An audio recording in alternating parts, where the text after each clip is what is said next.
Benny, thank you for being here, man. I appreciate being here. Yeah, it's good to have you. Let's start with your background and your journey from actor, comedian, poet to online entrepreneur. You were in the sort of anarchist voluntarist space for a while. I think you still have a lot of those same perceptions, but maybe sort of softened your involvement with some of that stuff. So yeah, let's start there. Let's start there. Yeah. Well, I got my start, I guess, in like a truther space by doing comedy. And that was really just an outlet for me because I was kind of losing my mind, grappling with my understanding of the world by myself. Mm-hmm. And I had been studying to be a professional actor my whole life. So that was the trajectory I was on. I had an MFA. I have an MFA in acting. And then, yeah, my buddies and I, we decided to make a funny video once called Conspiracy Theorist PSA. And we did it as a one-off, just for fun. And it turned out so well, we thought, hey, maybe we should do more of these.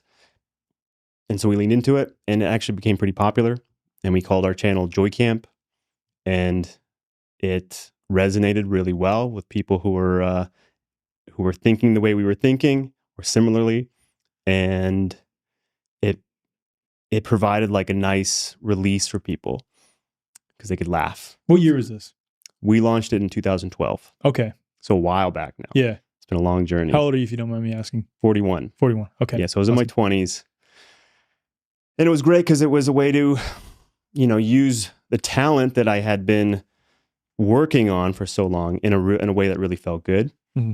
And that, that just opened up all kinds of doors that I never saw coming for me. And I started speaking at conferences and events. I spoke at the very first Anarchapulco conference in 2015. The very first one. Yeah. Wow. And it went pretty well. I mean, that was my first time ever giving a speech. Yeah. And I gave a speech and I think it was fine. What did you talk about? I called it You Are the Cure, which was based on like a download I had during an ayahuasca ceremony. And I made the joke when I came home that it may as well have been called Bitcoin-apulco because it was all about cryptocurrency, which I knew nothing of when I was there. And I wish I'd invested in Bitcoin when everyone there was telling me to do so, but I didn't. But I thought after I was done, I think my speech went well because I know how to be on stage. I know how to like talk to a crowd. But my strength is in performance. So if I ever get invited back, I'm going to perform. And so I got invited back to Anarchapulco 2 years later. And I'd been writing a lot of poetry, again, as like an outlet for myself, really to make sense of my thoughts. I would organize my ideas and my opinions and what I was, going through and filtering that through poetry. So I decided to surprise everybody with a poetry set at Anarchapulco during my speaking slot. And I thought, this could go well or it could go really bad. Like, I don't know what an anarchist crowd is going to think of a guy doing poetry when they're expecting to see some sort of speech. But I ended up getting 3 standing ovations in my 40-minute set. So 40-minute poetry set? Uh-huh. Dude. Yeah, I just went for it. That's incredible. I did every poem I'd written up until that point, and I just did it. Okay. And it went over really well. And then from there, that really unlocked a lot of doors. And I started getting invited to perform at events and conferences all over the world, which led to me being an MC at various conferences, like the Red Pill Expo. I came back and MC'd Anarchapulco. And yeah, I'm really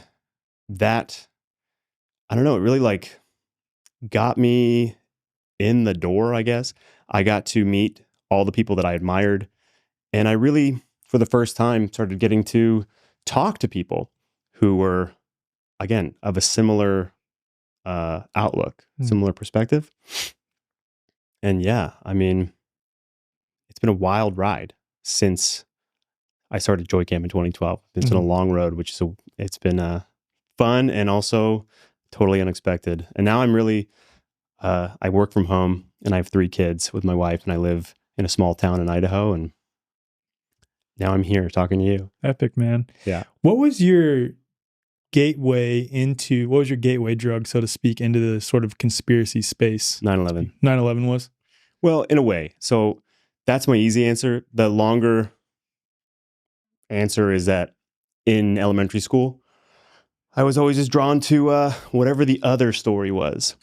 Interesting. So was that something that was taught to you by your parents, or you were like inherently not curious? Not really. I mean, my mom, to her credit, she taught me to question everything. Got it. So that is like something that she encouraged it. Mm-hmm.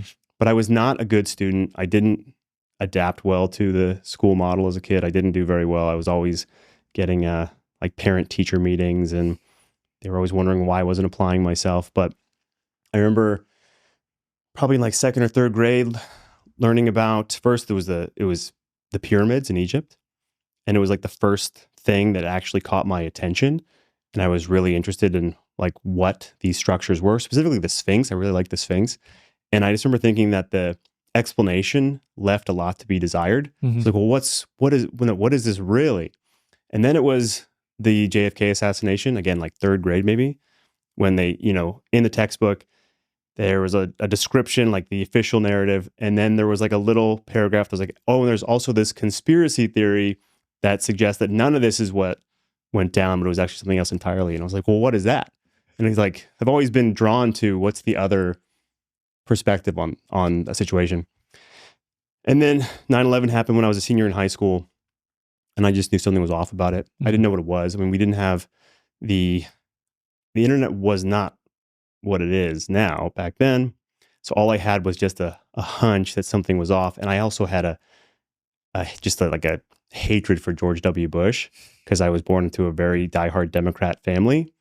So I just didn't trust anything he had to say or anything he would do. And then we went to war, and it just didn't make any sense. Mm-hmm. And then in 2004, when I was in college, someone sent my buddy Kevin a little video. It was like 5 minutes long that was called Hole in One, I think, which was all about the Pentagon and like creepy music and showing how basically none of the damage at the Pentagon could have been caused by a plane. Mm-hmm. And then it was off to the races. Mm-hmm. Like from there, I watched Loose Change and then the Zeitgeist movie. And when I was in grad school, I had like 2 educations. I was doing my, getting my degree, doing theater. And then at home and at night, I was just like going down every possible rabbit hole there was. So were you immersed in the Hollywood scene, so to speak, in the LA area? Yeah. I mean, I was born into it. So my parents were both actors. They met at an audition. My dad is probably most famously known for being the garbage man in Child's Play 3. Okay. He gets killed by Chucky, and he was, I think that scene on YouTube has something like 90 million views. Wow. Which is amazing. So yeah, I grew up around sets. I grew up around playhouses. And so it was just a part of my life. Yeah. I was just born into that business. And then, yeah, I dabbled in it a little bit when I was a kid. I was actually in some stuff. And then I went all in when I moved away from California, but then I moved back to California. And then after college, I was pursuing that career. Awesome. The reason I asked that is because this is sort of like leading into the rest of the conversation. And I'm just going to like spitball here. I assume that because there are, let's say, verifiable stories of satanic ritual abuse and things like this that do come out of the sort of Hollywood scene, that you were probably, as you're diving into this truth or conspiracy theory space, exposed to a lot of things about Hollywood in those narratives that you probably maybe only saw a tiny bit of or didn't really see any of while in Hollywood. And did that kind of put you in not a state of cognitive dissonance, but like really questioning those who question the narrative? Hollywood was one of the last things I was resistant to the truth about Hollywood because it was the career I was choosing. Yeah. So when I was in graduate school and I was going down rabbit holes, that was one I was like not wanting to touch because I didn't want to have a tarnished view of what it could be. Yeah. And then of course I eventually did. And yeah, like you said, there's definitely some strange things going on in Hollywood. And I think there always has been. Yep. But from my experience, most people, if you were to tell them, I mean, I'm talking about like people who are super successful in Hollywood. If you were to say like, hey, this is a satanic place and people are doing shady stuff all the time, they would laugh in your face. Right. I think most people, and I'm talking all the way up the hierarchy of Hollywood, Right. aren't participating in this stuff. And I know some very famous people, and they would just laugh. They're like, what are you talking about? Right. So I think whatever darkness that is like overt darkness, dark stuff, very few people are involved in it. Right. I think mainly it's just a propaganda machine. And then you're dealing with a lot of people who they're in their own little like echo chamber. So they see the world differently than the rest of the world. And of course, like those people could possibly be lying to you about like their involvement with those things. But in your own direct experience being in Hollywood, you weren't exposed to any of that stuff. You didn't see any of that stuff.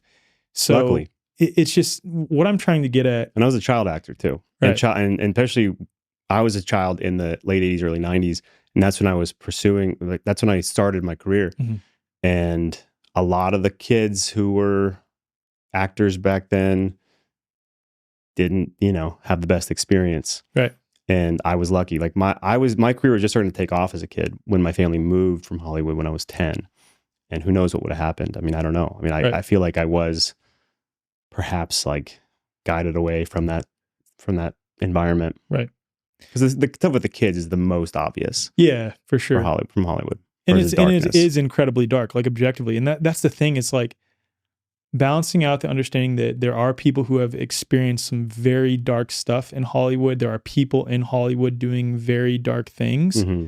But I think the sort of truther conspiracy theorist tendency with a variety of things, whether it's sports being, quote, all rigged, all people in Hollywood being trannies, or all people in Hollywood being pedos, et cetera, et cetera, et cetera. You could apply it to really any system. Yep. Is just sort of absurd. And it's something that I find incredibly frustrating in the sort of truther conspiracy theory space, is to analyze the narrative, question the narrative, which I think we should all be doing. Of course. Like, of course we should be doing that. But then to come to these conclusions without any direct evidence and make these broad sweeping claims about anyone in any industry is insane to me. 100% agree. Yeah. Yeah, exactly. The pedo problem is been verified, like especially in the 80s and 90s, probably especially the 80s, kids were definitely like taken advantage of because there wasn't accountability. I mean, there weren't cell phones like there are now. Like kids would be away all day, and there's way too many stories to say that it's not true. Right. But then to jump to the conclusion that therefore it's all pedophilic and there's all, or like you said, like the trans stuff or the cloning stuff, like sure, entertain the idea, but like don't just jump to the conclusion based on what you think, I don't know. Yeah, there's a tendency to just jump to conclusions a lot about some of these ideas that I think are distractions. Yeah. Ultimately. Did you find yourself at any like point in your journey of going down the conspiracy rabbit holes, like entertaining and almost obsessing over a lot of that stuff? Regarding Hollywood? Just any of it. Any of the narratives. Yeah. Dark narratives that exist. Yeah. Of course. Yeah. Way too much, probably. I mean, it took a lot. My life really didn't get, even though I was doing a lot of really cool stuff, especially in my early 30s, traveling, performing, all that, my life really didn't get on track until I was like 35, 36 and stopped letting myself get so angry about stuff that I couldn't control. What was the impetus for that? Multiple things, I think. Maturity being one of them. Getting married, starting a family. But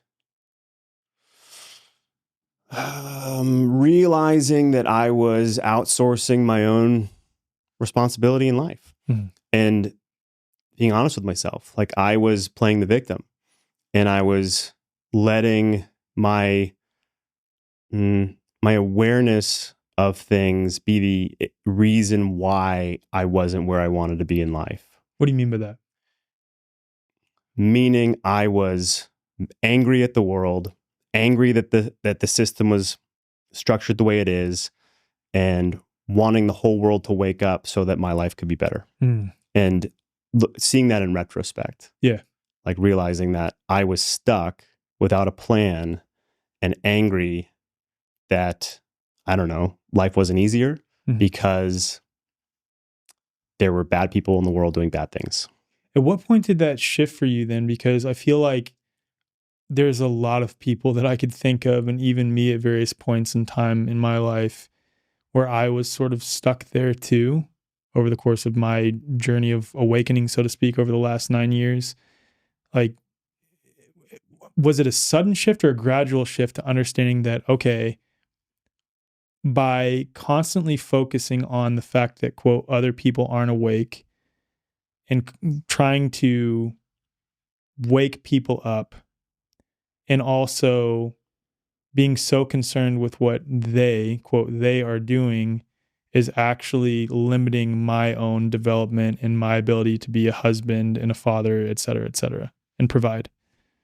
It took me really hitting a rock bottom moment in my life where I was in despair, essentially, and super depressed, not sleeping, like bad insomnia where I wasn't sleeping at all, and realizing that, it's cliche to say, but no one was coming to save me. Like I had to be the one to figure out how to get myself into a better situation. And so looking back again, like rock bottom was the best place I could have arrived at because it gave me, I could only go up from there, And then I decided to tune out the conspiracy stuff. I had to make the decision, like, this is affecting me too much. And I have was it real quick, was it affecting you on the level of like, you were just obsessively researching, or were you incredibly fearful of what's to come, or were you just angry at those who weren't awake, or was it kind of a combination of all that? A combination of things, and also just personal stuff, like my personal circumstances had gotten so bad.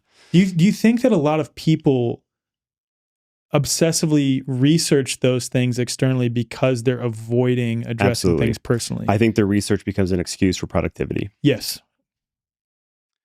I completely agree with that. And sorry to take you off on a tangent. No. That's where I've arrived. And so then I decided to go down a rabbit hole of, okay, well, what does success in life look like? And what does it mean to live a good life? And how do you live a good life? How do you look back on your life and say, I did the best I could?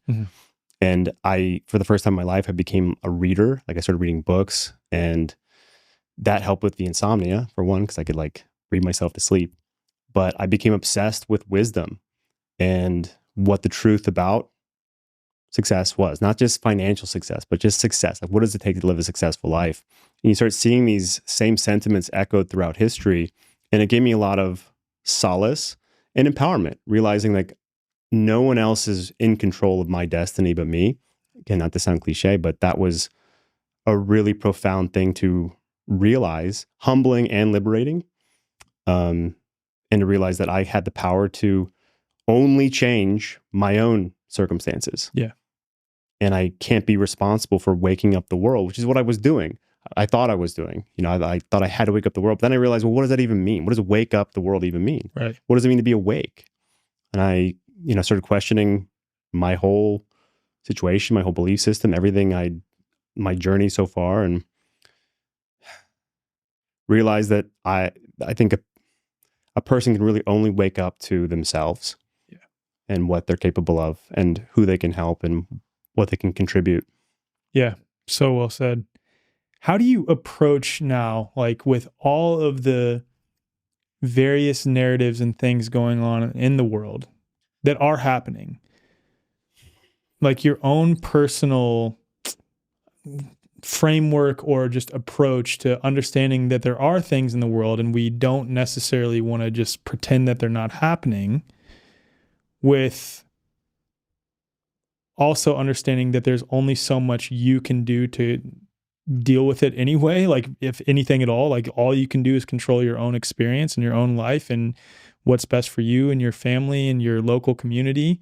How do you sort of approach that now? With an open mind.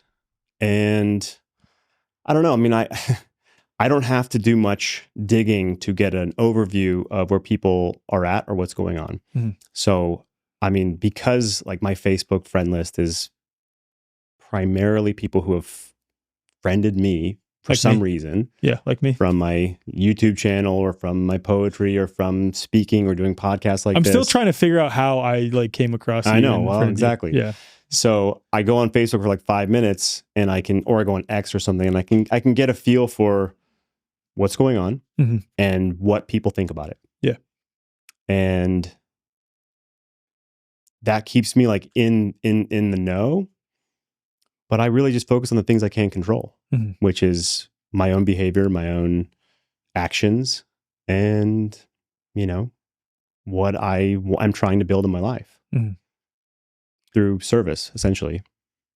I know because I've heard you on other shows and on other streams talk about how because you grew up in a sort of socialist family Yeah. dynamic, Yeah. there was a lot of narratives that you had accepted about money and finances. Yeah. And that led you to a position where you were actually not thriving financially for some time too. Yeah.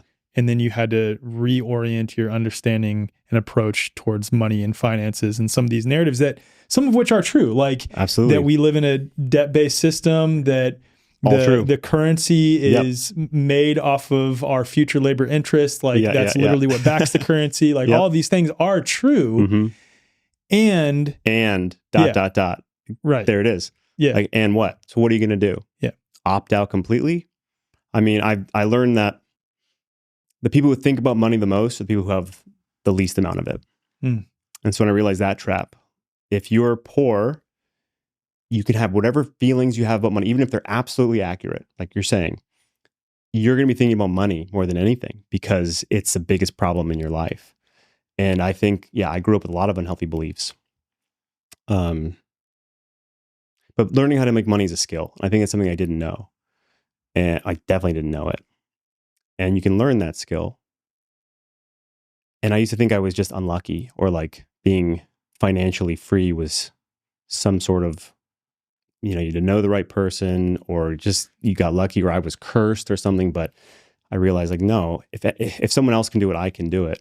So I had to learn how to make money, because I also see like if freedom is the goal, right? So this is the situation. This is the hand we've been dealt. Mm-hmm. What gives a person the most freedom? Options. How do you have the most options? Well, you have to have money. Yeah. Money buys you options, affords you options, and options give you more freedom. Again, within the confines of this system that we didn't build. There's like what's ideal, and we can still hope for and even discuss the things that are ideal, like what Charles Eisenstein talks about. Yeah. We can talk about those things. And I think it's helpful that there are people pushing the envelope, continuing to talk about those things. And at the same time, recognizing that this is the reality that we live in. I don't even want to say that this is the system that we're in, because I have my thoughts on like the system and how you can live adjacent to it and what people refer to as the system, so to speak. Right. But my point is, this is the reality that we're in. And overwhelmingly, I can't think of many other examples.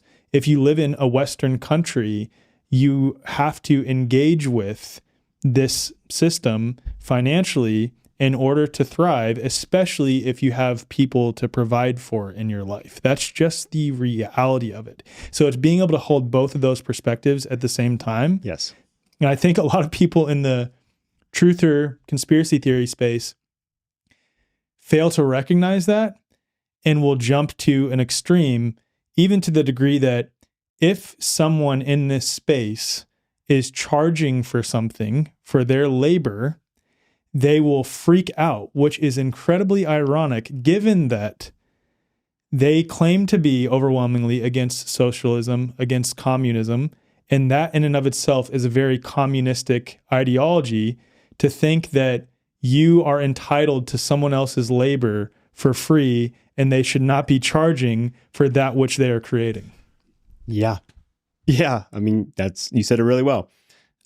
It's giving value and receiving value in return. Yeah. I mean, the money you make, I think, should be reflective of the service you provide. So your contribution to the world and your finances should reflect that service. And that's the beauty of entrepreneurship. That's why I've fallen in love with entrepreneurship and business in general. Yeah, if you help someone in some way and they pay you in return, which is the agreed, the money is the exchange we all agree on has the most value, has the most utility. So where the roots of it, all the stuff, debt based, all that, yeah. But money has utility. So if you give someone something valuable or offer something value and they pay you for it, there's nothing wrong with that. Right. That's actually a great transaction. Yeah. Was there any element of you, because of the narratives that you were sold about money growing up and what was impressed upon you, that like struggled to receive abundance? Yeah. And to this day, I mean, I still don't run up against like old beliefs and stuff, which is also kind of fun because it's like a challenge. Like I want to break the ceiling, But yeah, of course, like those financial stuff runs deep, man. Like money beliefs, the limiting beliefs people have around money that I've had around money. Yeah, they can totally control your mind and your life until you break free of it. And you've developed a sort of framework to help people who are sort of caught in that trap. And like, dude, I have been there so many times. And for me, if I'm being honest, like a lot of it has stemmed from unworthiness programming that was impressed upon me as a child that I've carried throughout my life, that I'm very aware of, that I still sometimes have creep back in. And then also coupled with wanting people to like me, that is absolutely another thing that I struggle with too. So that when my audience gets upset that I charge for things, I feel bad for charging for things sometimes, which is crazy. And I'm aware of it and I'm breaking it. And it's the less I focus on it, the more abundance does come in. But you've developed a sort of framework and program to deal with exact situations like this, which a lot of people in this space struggle with tremendously, especially as they're understanding, like, I don't want to work a freaking 9-to-5 job for the system, which of course I totally get that. Like, I don't either. I don't either. Yeah. Not at all. The thing we have, the most obvious thing we can help someone with is not always obvious to us. And I think that's where a good business starts. So everything I create is been created for a previous version of myself to help younger me get to where I'm at now in shorter time with less pain. And so I'm helping people with starting their businesses online now, aimed at where I was at 5 years ago when I started, because I knew nothing. It was just like, all I know is I'm going to succeed at this. I have no idea how, but I'm going to make it work because I don't have a plan B and I refuse to get a job. Yeah. Because I've never been good with authority. Tell me what to do. I could never be an employee. And so, I have had success in the online space with various programs and courses and coaching. And so now I'm helping people get to where I'm at now, again, in less time with less pain than it took me. So it's very close to home. It's like the thing I've been obsessed about for years now. And so I can help people in that regard. And if you can solve a problem for somebody, you have a business. Like that's what I've learned. If you have a skill that is a skill that someone else would like to learn, you can have a business. And it's all about value. And it doesn't take, people overcomplicate business. I think they overcomplicate sales, marketing, and an offer and all this stuff. But if all you have to do is be able to solve a problem for someone, and usually it's you use yourself as the point of reference. Like, what problems have you overcome in your own life? What skills do you have that are valuable that you take for granted? We take for granted our wins, basically. Yeah, the things that we're naturally good at or that we've solved a long time ago, we don't recognize those immediately. But those are the things that you can usually get paid to do. And as far as asking for payment, it starts uncomfortable, but you get used to it because you realize this is really valuable and my time is valuable. my commitment to helping you is valuable. It's an investment on my part. So yeah, I'm going to ask for some money in return because you're going to get some value from it. So I've definitely overcome that fear of putting a price tag on it, but it certainly wasn't easy in the beginning. Mm-hmm. What does the program consist of? Like, what does it look like? Yeah. So my main thing is a community. So I have a community called Sovereign Secrets, and within it is a program called Escape the System. And it's basically what I just outlined, like how to identify what you are uniquely qualified to help someone with, and then how you turn that into an offer, and then how you find clients and customers. I help people get their first sale online, first $1,000 sale. So like a high ticket client, and then how to scale from there. Because by working with someone one-on-one, you can get paid and you can learn a lot about, the real struggles a person has around that problem rather than assuming. Because I think that people guess a lot. They're like, I think people suffer from this thing and I think they want this. But until you actually have the conversation, you're only assuming. So are you like talking this out with them on what they think and assume regarding what someone else may need? I can't tell you how many people come into my program, and people who start businesses in general, and they have such vague ideas. They're like, I want to help people unlock their potential and find their purpose. No one wants to buy that. I think that if someone's trying to sell you on purpose, they haven't found their own purpose yet. So people are like way too broad in how they approach business rather than being super narrow, which is the key. So I like the program walks people through the steps, and I mean like simply. I make it as easy as possible. And then I have a lot of calls to like help people refine their offers and how to get them mainly over their own limiting beliefs about themselves and about business and about asking for money. Like this is so common. And just like hold their hand through the process until they get results.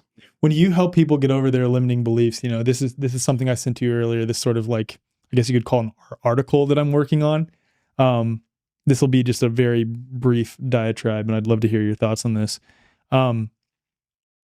I've come to the conclusion, and I think this is a pretty broad sweeping claim, ironically, but if you take logic to its eventual conclusion, if you take empiricism to its eventual conclusion, one is faced with the reality that the only thing that you can actually know about this reality with 100% certainty is experience is happening.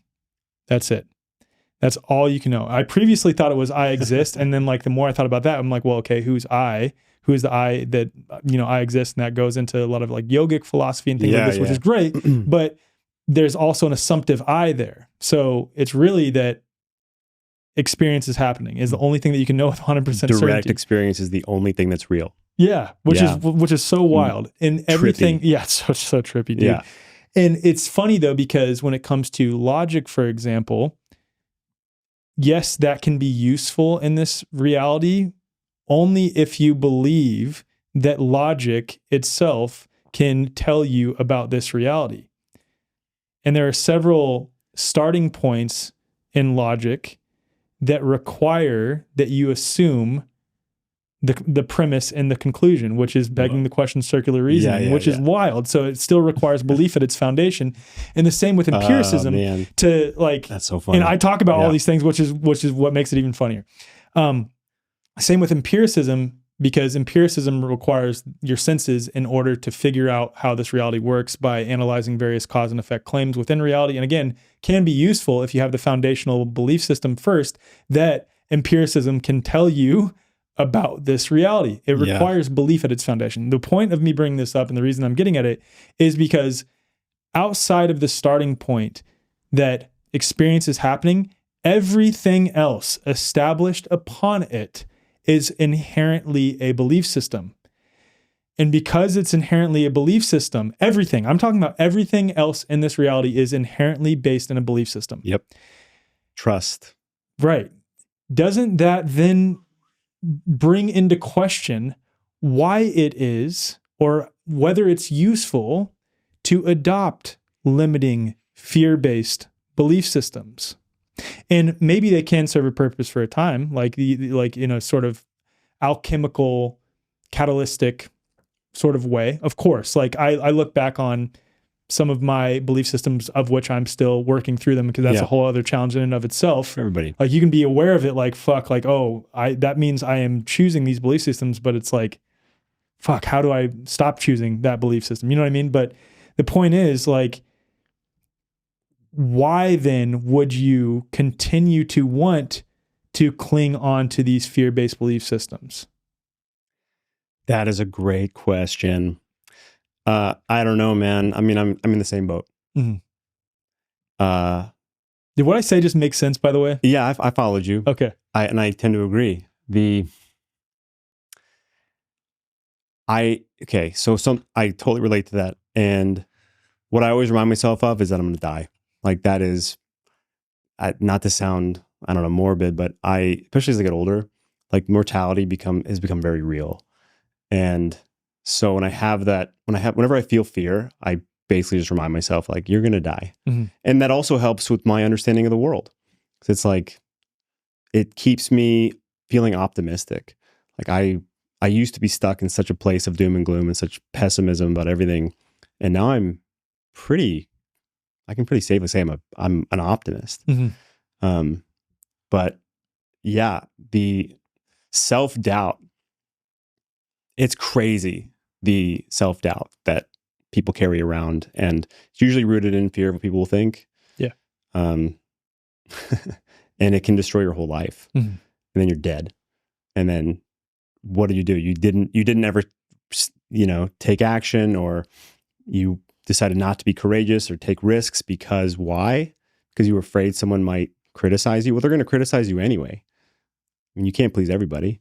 It's literally impossible. And I think I'm in the same boat. Like I used to be such a people pleaser, and I, wanted to do everything delicately and make sure everyone liked everything I did. But I was playing so small that way. But so is that part of like what you do in this sort of experience with the people who come to you too? Is man. Like that's the biggest thing. That's people's biggest hang up. They think they can't help anybody, which is ironic, because of course you can. Like, and that's one of the things I try to reframe immediately, is that we all have helped people all throughout our lives. Like I think we're born with an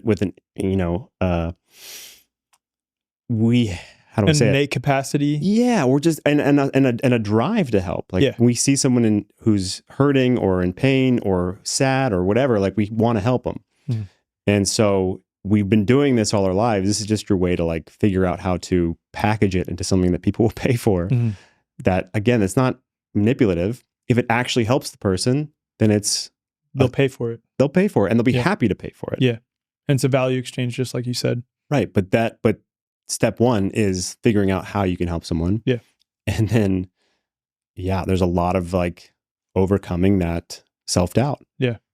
How many people that have joined what you do would you say come from the sort of like truther space? All of them. What are the common threads amongst those people? Because now we're talking about the threads amongst people who adopt a truther ideology, trying to figure out how to step into a new way of being while also being aware of the dark things that they have become aware of, while also deprogramming from some of that lack mentality and fear of money and things like this. They're picking up what I'm putting down. And I think that's something else I've learned. If it's basically like, this is my message and it's rooted in what I feel and what I believe. And if it strikes a chord, if it resonates with you, then it's right for you. Mm-hmm. So it attracts the people I want it to attract. People who are basically gone through conspiracy university, like you get it, and you're at the other side going, well, now what? Okay, I get it. Yeah, there are people and entities and organizations in the world that do not have our best interest at heart. Okay, let's say most conspiracies are true. And what are you going to do? What do you do now? Well, you take your power back. Yeah. And you excel and you actually help people. Like focus less on, everyone's stupid, all these sheeple, they don't get it. No, focus on who you can help. Because I think when you untie a knot for someone, because this is what, again, entrepreneurship's all about. at its core is helping people. So if you can help someone overcome a common problem, a simple problem, you are now theoretically like allowing more space in their lives to experience more of who they are and their capacity to understand things and their ability to contribute. So not to get like too in the clouds with it, but like, I think that's how you change the world. You help people on the ground level. Yeah. One person at a time. Totally agree. And if you can get paid in return, amazing. And so your life improves, their life improves. And now you're like sending them on their journey with one less thing to worry about in their life. Is there any part of it where you're having to recontextualize what we addressed a little bit ago or help them resolve the desire to obsessively research and obsessively point out what, quote, they are doing is actually a tool of avoidance of addressing the problems in one's own life? Yeah, all the time. Yeah. I have an entire program about it called The Self-Reliant Way, which again was based on my own experience. So like going so far down the rabbit hole to where I was so stuck in my own life, hitting a rock bottom moment, which wasn't necessarily because of my awareness, but it was like the culmination of a lot of things, and reclaiming your own power within that so you can get unstuck. Yeah. I mean, so many people are apathetic and not doing anything. Yeah. So you can have all the awareness in the world, but if it's not leading to anything productive, if the results aren't there, who is it serving? You're actually, if there is a they're winning because you're not doing anything. You're not a threat. No. You're if anything, you're continuing to feed they. If you're like perpetually focusing on what they're doing. And I know there's like, I want to be clear, there is a balance between having awareness, because there are very real implications for some of what is going on in the world. Eyes wide open, right? But still focused on what is within your power to control, and who you can influence and who you can help. Yeah. And I think that's the key. Most of us already know Shilajit is powerful. It's been used for thousands of years for energy, mental clarity, and overall vitality. But here's the problem. Most companies offering Shilajit are cutting corners. They're using fillers, skipping proper testing, and even hiding heavy metals like lead and arsenic behind fancy marketing and Instagram influencers. Dr. Andy Kaufman saw this happening and decided enough was enough. As an MIT biology graduate and tireless advocate for health freedom, he spent years researching and testing dozens of different Shilajit sources. And what he found was shocking: widespread contamination, fake lab reports, and murky supply chains everywhere he looked. And in response, he decided to create his own Shilajit, Authentica Shilajit, sourced from over 16,000 feet in the Himalayas, rigorously tested for purity, and backed by complete transparency. No fillers, no mystery ingredients, just the real deal. Shilajit you can actually trust and feel from the first serving. And listen, out of all the natural health doctors out there, Dr. Andy Kaufman is one of the most brilliant, in-depth researchers I know. If he recommends something, I'm definitely going to pay more attention.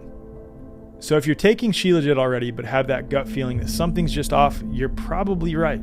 Trust that instinct and check out medauthentica.com/way-forward, or just head to the show notes and be sure to use code WAYFORWARD for 10% off your first order.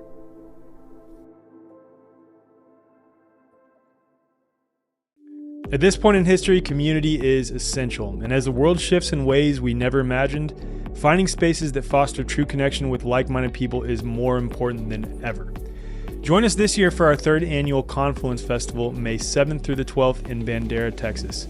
Confluence is a transformational gathering where a like-minded community comes together on a stunning regenerative farm just outside of San Antonio, offering the perfect opportunity to connect deeply with nature, paradigm-shifting knowledge, and one another.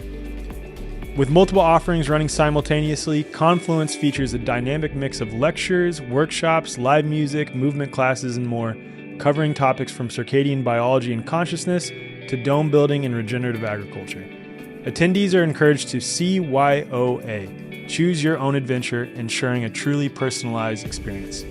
This year, we are so stoked to welcome Dr. Diane Hennessy-Powell, a leading neuroscientist featured in the viral Telepathy Tapes podcast series, sharing her research on the science of telepathy and expanded consciousness.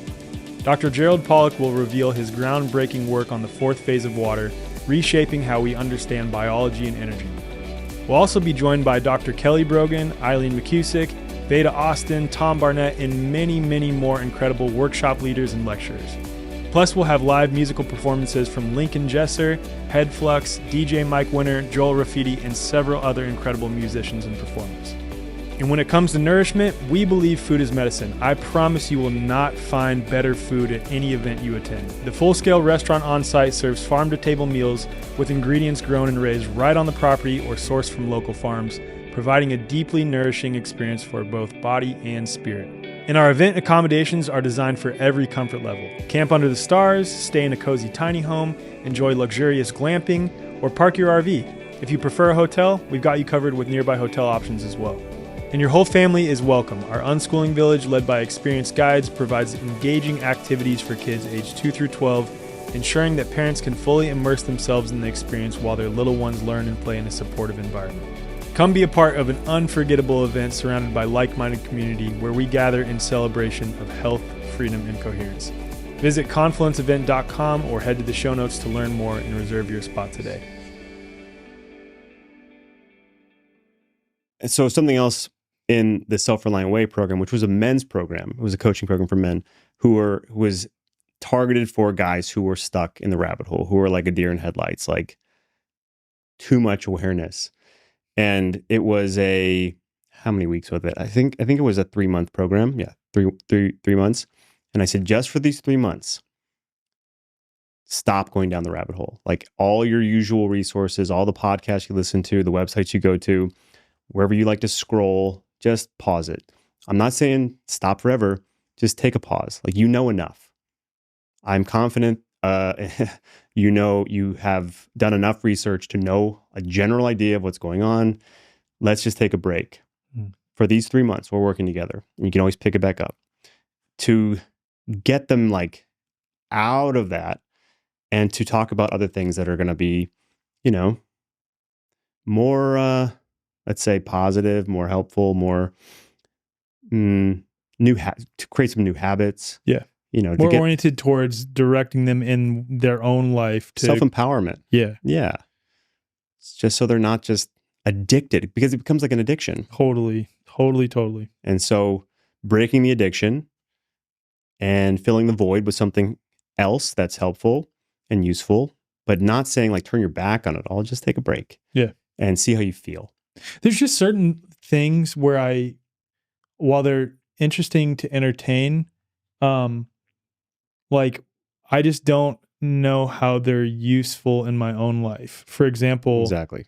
Like I don't see how investigating whether Hollywood celebrities or Dave like Chappelle's obsessively, or Dave Chappelle's a clone is like obsessively pointing that out helps anyone at all in their own life. And maybe I'm not seeing it. And then saying, if you don't see it, then you're an idiot. How do you not see it? Right. It's 100% guaranteed he's a clone, like that kind of stuff. Right. Yeah. Yeah. I just don't see how that's useful or helpful in my own life. Exactly. Yeah. Well, it took me a long time to get there, but I agree. Yeah.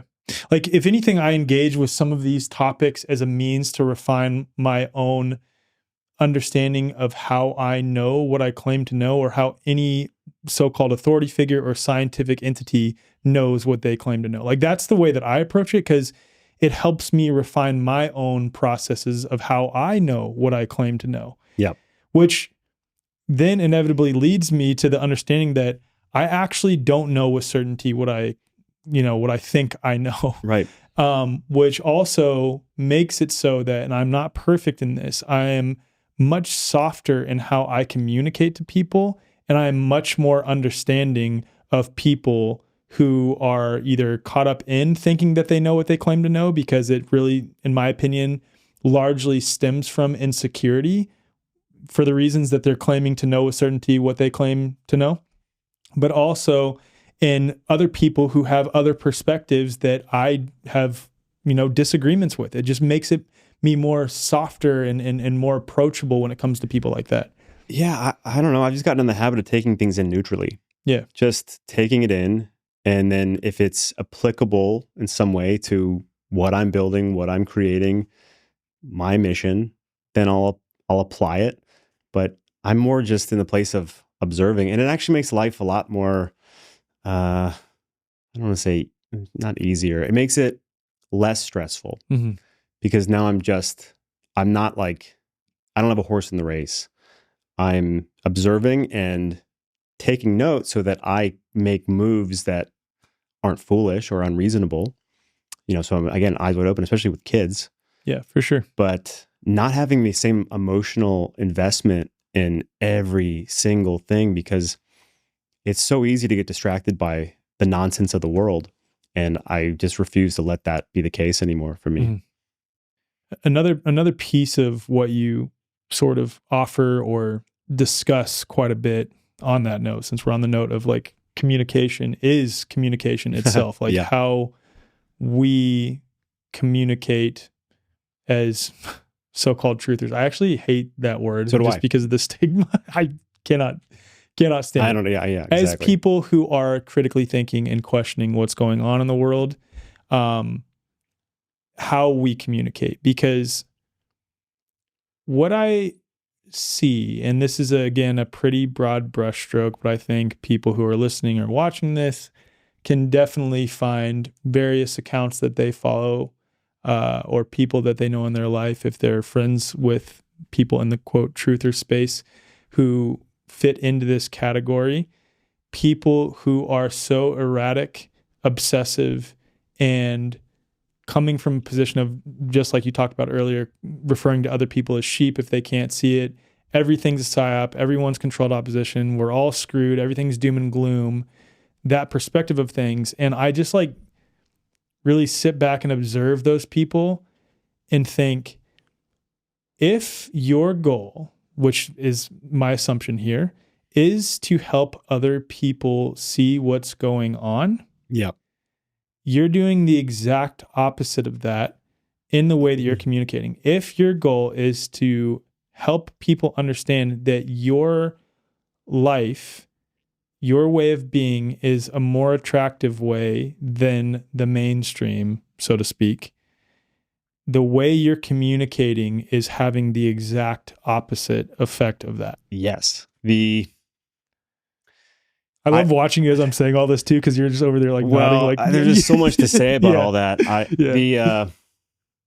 First of all, who are you even speaking to? Yeah. I think that so many people are just commenting online. Who is that for? Mm-hmm. Who are you trying to reach? I find, again, like I'm speaking in general. So this is just like a general assessment. The truther crowd online, not so much the people who have actual platforms, but the ones who are commentating, they're just as annoying as anyone who's far right, far left, or anywhere. Like the arrogance, it's the arrogance that gets me. The arrogance drives me bonkers, man. Yeah. They're just so sure they're right and everyone else is stupid for not seeing what they see. There's like a serious lack of compassion. I mean, I wrote a whole long essay on how social media has like ruined our ability to communicate. Yeah. Or at least it's played a hand in our, it's done. I embrace social media. I think there's a lot of benefits, but it has created such a compartmentalized, polarized, like everyone's like on their own little island with their ideas and their opinions. No one's listening to each other. No. And there's a serious lack of empathy when in reality, like we all are on our own journey and we all have our own, like you asked me, like, what was the moment that, you started thinking about things differently? Well, we all have that moment. So by your aggressive behavior and your name calling and being angry and, labeling people, you're not actually helping anything because you don't know when that person the light bulb might go off for that person. Yeah. Wouldn't you rather have a hand in their journey of like, waking up in a more loving way than just calling them names and writing them off? And that's, so the communication thing is a real passion of mine because I see it. The communication online is so destructive, I think. Yeah. And people, and not only that, but they're afraid to have real conversations. They hide behind their avatar and their fake names on the internet so they can say whatever they want. They're like, I feel like it brings out the worst in people. Online communication is like how we communicate to other drivers when we're on the road. Yeah. Right? Like someone can cut you off and you call them an asshole. It almost might be worse in a lot of the cases too with our online behavior. Because at least like sometimes in the driving, it's like you start to go there or you say something, but you still see a human being there. You can still see him. Yeah. Yeah. And it's like it's like throwing a sucker punch. Yeah. You're like, fuck you. Yeah. You know, and then I don't know, can I cuss? Yeah, you can absolutely cuss. So you say like, shit, fuck you, and then you run away, and then the person's left to like come back to their phone or their computer, like, whoa. Yeah. And there's no real human interaction. Like it's like what the mask did in reality in 2020, right? It cut off our ability to really connect with someone. Yeah. And I feel like that's online all the time. It's a mask. You're not actually dealing with the person. You're just writing out words that can be misinterpreted easily because it's not actual communication. Yep.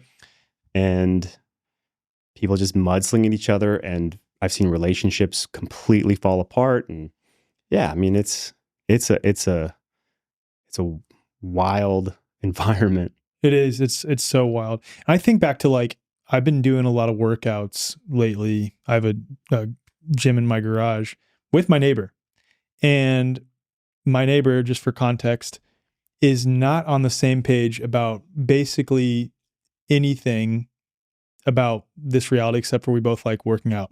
Like that's it. But if I were to come across him online, I bet my tendency would be to like be so angry about what he would believe. I would have a greater tendency to be that way, right? Yeah. Versus when I see him in person, like he and I have some incredible conversations on my perspective on things and his perspective on things, open conversations on that. And he is coming to understand a little bit more of like my perspective. Like I gave him, I don't know if you know who Veda Austin is. Mm-mm. I gave him Veda Austin's book. She's basically done what Masaru Emoto has done and show that water itself is able to reflect back and respond to its environment in a way that is beyond what modern science has ever conceived of, essentially. But my point is, I've given him that book and he's reading through and he's like, man, this is really compelling. And then the point that I'm getting at is like, human interaction yes, first opens up the opportunity to actually speak about other things. Yes, man. Yeah. And another point that you brought up, and I'd really like to add to that, I'm not perfect. Like, I struggle. And there's times like where I respond to someone and then I reflect back on it a day later. I'm like, damn, dude, like that was not helpful, nor was it worth it. You were just trying to prove your point rather than understanding or helping them to understand you. And this is what I always have as a sort of North Star, let's say, or I typically have as a North Star. I think back to the fact that I graduated from the United States Military Academy at West Point, what I consider to be the world's preeminent government indoctrination camp. And I was asleep, so to speak, right? And luckily, and also unfortunately, depending on how you look at it, I had experiences in my life that were incredibly challenging that afforded me the opportunity to begin looking at things a different way and going down the proverbial rabbit hole. Had I not had those experiences, do I know with 100% certainty that I would have been able to see through the propaganda of COVID? I would freaking hope so, because I feel like that one was quite easy, but I don't know that for sure. Exactly. I don't. And because I don't know that for sure, who am I then to demean other people who simply have a perspective? Now, there's nuance there when it comes to them trying to force or coerce you to do certain things. Yes, you should take a stand, set a boundary, of course. But even with that, there's a tactic and there's an approach. Yes, exactly. Yeah. So I just want you to play off of that. Sorry, I was pretty long-winded there, but well, okay. So I think people aren't in touch with their own motivations a lot of the time. And so I had a communication program. I still have it. It's available inside my community, but it was called Parrhesia. And I launched it in 2020 during COVID to help people with those difficult conversations. That was the intention of launching it then? Oh, no, sorry. I launched it in 2021, January 2021. Okay, but you did launch it sort of in response to what I was building it during 2020. Got it. Okay. And it was based on my own experience. So it was my first time I was dabbling in online business, and I was thinking like, well, what am I good at? What can I help people with? And I was really, just like my students are now, or my members are now, struggling with what can I help people with? I was like, well, I'm an actor, and I've done some sketch comedy, and I write poetry. Who would want to buy that? And it was through conversations with my wife. I was like, well, what am I good at? Like beyond performance, like stage presence. And through our conversations, it became obvious that communication was like my primary thing. I didn't realize that. But all the comedy I'd done, all the poetry, everything was all about communication. Like I was saying about the poetry earlier, the poetry for me was a way to clearly articulate my thoughts and my opinions and my beliefs and all this stuff in a way that made sense to me. It was like taking it out of the mind space and into something that I could, like nothing's more clear than poetry to me. Like it's like so carefully, each word is so carefully chosen. So it was a way to take all of these swirling ideas and put them into something. And I realized everything I'd done had been in service to greater communication. Mm-hmm. So I started really reflecting on my whole journey of like being the angry conspiracy guy in college who would get into fights, who would get mad at people and like was intent on proving my point and change people's minds, and how it never solved any problems. It never actually helped the person arrive at a conclusion that I wanted them to arrive at, or to open up their minds to a topic I wanted them to think more deeply about. And over the next 15 years, I had really honed in my ability to communicate through, some sort of a creative outlet, and also through navigating plenty of difficult conversations. And so when I started creating this program, I started thinking about my whole journey. And, one of the things I got from acting, one of the keys to good acting, because I'm a classically trained theater actor, so I've done like a lot of Shakespeare and stuff like that, is you have to become a character, to become a believable character. You have to think like that character thinks. You have to be smarter than the character. You have to understand what motivates them, what their intentions are, even if they don't understand them. So as someone who's in a conversation, you have to recognize what your own intentions are. Is your intention simply to show that you are smart? Is it to show that you have this other perspective? Is it to change their mind? If that's your intention, if you want to change their mind, you're going to lose every single time. So you have to find a new way in. And you have to get good at understanding other people's motivations and where they're coming from. So especially during COVID, people were operating from a place of fear. Well, we can all relate to that. We all know what it's like to be afraid. We all know what it's like to feel fear. So even if people were absolutely wrong in what they were buying into, perpetuating, it's rooted in fear. Yeah. Right? They're being scared, and so they're acting out. Well, you can relate to that. We can empathize with that.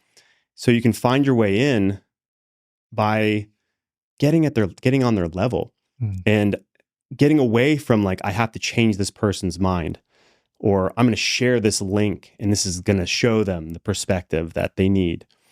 And really just establish like some trust in a person. Because like you said with the guy you're working out with, there's a trust there. Yeah. Right? Without that trust, he's not going to be open to the book you suggest. But with some trust built, some rapport built, when he sees your character, when he sees that you're a good person, you're like on the same team, in that you both are wanting what's best for each other, for the world, etc. Totally. Like you can find your ways in. And so like that is the key to good communication, is rapport, good listening, good questions, and then allowing space for the person to start questioning things on their own, and hopefully arriving at a different perspective at some point, and without having to take any credit for it. Yeah. That's like one of the keys. You don't take credit for them if they come around. I mean, so many people, and I'm sure you know this because you've talked to a lot of people, their journey started when they set out to disprove something. And when they set out to disprove it, they end up not being able to disprove it. And then they become the expert in that thing because they put in the time, like, I'm going to prove this guy wrong. And they're like, and they go down that rabbit hole of trying to do it. And they're like, whoa, actually. And then they become like an authority on that subject. Dude, I have a few people I've interviewed. Yeah. All the time.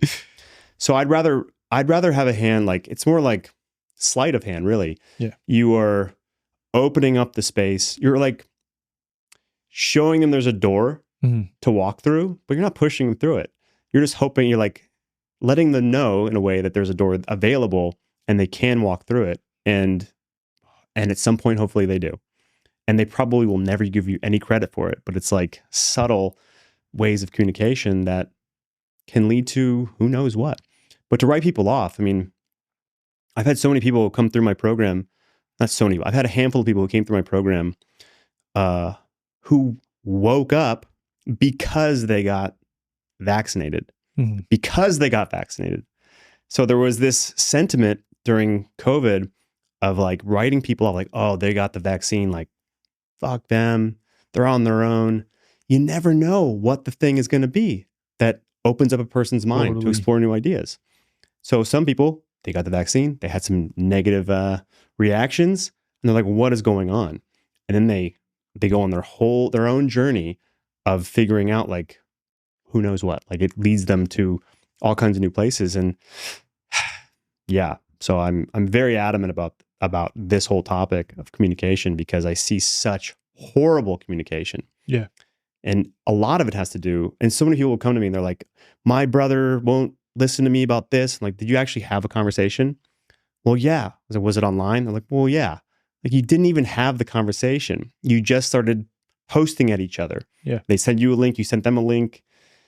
Links aren't going to do it because you don't trust anything they're going to share. They're not going to trust anything you share. So that's not a good place to come from. But people are afraid to actually talk to each other and actually have a conversation.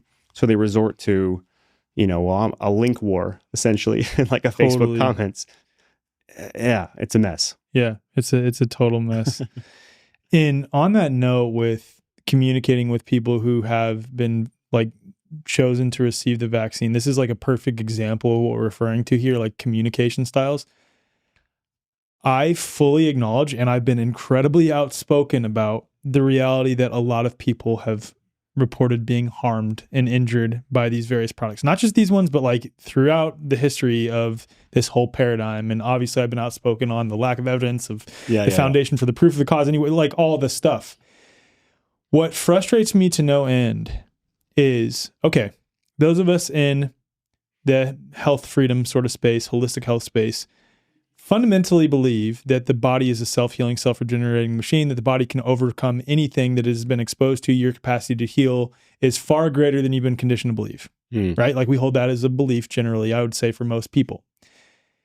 And at the same time, when communicating to people who've received this product, the narrative that I see so much from people who, on one hand, adopt that, will also say that if you receive that product, your time's up. It's your ticking time bomb. Your genome has forever changed, as if a genome has been established to exist in the first place. But my point is, we don't have the evidence for that. We don't have any of the evidence for that. And in fact, if your foundational belief is this, why are you then carrying this other narrative? And further, if your foundational belief is that the body is self-healing, self-regenerating, wouldn't that be something that you should want to focus on and help perpetuate that narrative? Because if people who receive this shot come to adopt that perspective, it will ease any possible reaction that they may have coming, and also that they might believe into existence, because belief is a foundation of all this. And further, it will help resolve their desire to ever get another one in the first place if they do come to understand the body is a self-healing machine. Yep. You know what I mean? It's like, it is mind-blowing to me that people are like, oh, like, if you got the shot, you're screwed, man. You are screwed. Like, it disgusts me to no end. It's almost worse to me than the mainstream position. Well, I agree. I mean, and all these are reasons why I've decided to, shift my focus. Yeah. In all kinds of ways. And also having kids will do that too. Yeah, I think so too. But, on the same topic, so perfect example of like holding on to emotions, basically, that do not serve you. So many people are holding on to resentment. And in my like deep dive reprogramming myself, going down the rabbit hole of wisdom and success, it's reiterated all throughout time. Forgiveness, you must be willing to forgive. And if you hold a grudge, it only hurts you. And that gets said in so many ways in all religions, in all philosophy, like over and over and over. And I see this pattern. And so many people are not willing to forgive. Mm-hmm. And I think it's one of the keys to self-improvement. So there was a guy in my community who was a professor at a university, and he was the only one who held out and didn't get the shot, almost lost his job, and was like a leper, right? Like his job was on the line. It was a really stressful time, and I totally empathize with his situation. And he was saying, years later now, struggling with forgiving the people. He's just so angry. And I was like, well, how is the work environment? He's like, oh, it's fine. Okay, well, how are your students? Like, oh, they're great. It's going really well. Okay, so who's affected by you being angry? No one. Only you. Don't expect an apology. Never expect an apology. Never expect gratitude either. Like, that's another thing that gets echoed throughout time is like, don't expect people to say thank you for anything you do. Don't expect it. Don't be mad when they don't say it. So, but you have to be willing to forgive because that frees you. It frees you of the weight that holding on to that anger and that irritation and that resentment does. It burns you. It doesn't burn them. They don't feel it at all. You're the only one who feels it. So you have to let it go. If I'm speaking my own experience here too, and I've shared this on other episodes, in various points of my life, when I've been extremely resentful towards someone, just like you said, it's only perpetuating my own suffering. But when I finally reoriented myself to come into a space of genuine forgiveness, and I don't think you can force yourself to get there. It does require that you are able to work through the various emotions related to that resentment. Like you can't suppress those, you can't avoid those, you can't bypass those. You've got to feel what's present, of course. And it is a journey where things will continue to come up. But if you can get to a place after having done that of genuine forgiveness inside you, irrespective of whether they've apologized, in my own experience, it's wild.